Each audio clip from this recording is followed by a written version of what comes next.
在上一集中，我们谈到生命可以被创造，但是如果生命可以被创造，生命的语言是不是也可以改写呢？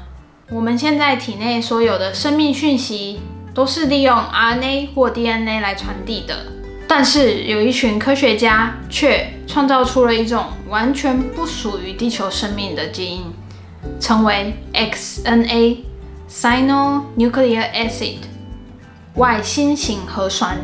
它不是外星人做的，但是它可能真正是外星生命可能会使用的语言哦。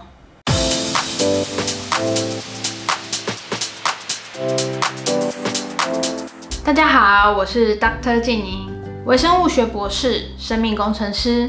今天我们要认识一种可以改变生命的定义，甚至是宇宙观的技术 XNA。那什么是 XNA 呢？我们的生命语言是由 DNA 跟 RNA 所组成的。DNA 它是用糖、磷酸跟碱基所组合而成的。那 RNA 呢？它的结构更加的简单，但是是类似的。但 XNA 是完全不同的哦。XNA 它把原本的糖换成人工骨架，磷酸换成了替代基团，而且生物酵素它无法进行读取，但是 XNA 还是可以储存遗传的资讯哦。目前它的种类包含如下，含有 tNA、HNA、FANA、CENA 以及 LNA， 它们都有一个共同点，就是它们可以复制、可以突变、可以进化。也就是说 ，XNA 符合了生命的必要条件。为什么 XNA 它被称为是外星生物的蓝图呢？因为 XNA 告诉了我们一件很震撼的事，也就是生命不一定要用到 DNA。这是什么意思呢？举例来说，火星的生命可能就不是用 DNA， 外星文明可能是使用不同的化学，宇宙中的生命可能有无限个版本，而地球只是其中的一种可能。也就是说，宇宙的生命可能不像我们，反而更像 XNA。那 XNA 它被创造出来会改变什么呢？ XNA 它是一种不能够污染地球的人工生命。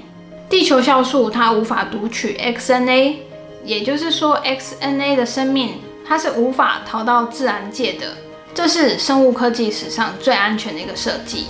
第二个，它可以使用在抗病毒治疗以及癌症的疗法，因为病毒它无法去读取 XNA， 所以它没有办法去复制，所以也就不会感染。最后一个，它可以用来模拟外星生命，这是第一次人类在地球上制造外星生物的模型，这会让未来的天文、物理以及生物将会全面的改写。如果你也觉得我今天分享的这个外星型核酸 XNA 非常的有趣，你有所学习，不要忘了要给我一个赞，分享给大家，同时订阅我的频道，这样就不会错过我每一次科学新知的分享哦。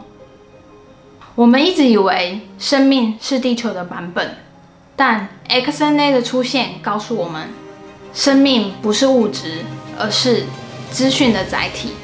那么问题来了，如果宇宙中充满生命，你觉得它会像我们吗？留言告诉我你的想法，它会像我们，还是完全不像呢？我很期待你的答案哦。我是 Dr. 静宁，在科学里看见生命的奇迹。我们下次见，拜拜。